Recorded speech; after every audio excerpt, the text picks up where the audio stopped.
So whatever project you work with has a particular name assigned to it. And over here on the top, you can see that design 11 is the name assigned to it.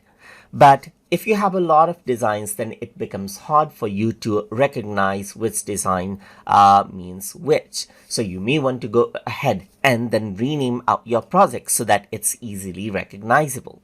So to do that, you need to go around over here on the top and click right here on the name. And here you can see that you have an option to rename out your design right here.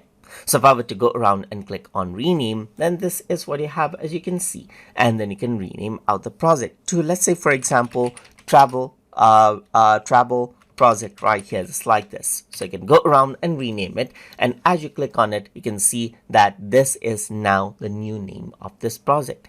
And that is simply how you can go around and then rename out the project that you have in Microsoft Designer. So I hope you guys learned something as always. And as always, please like, comment, share, and subscribe.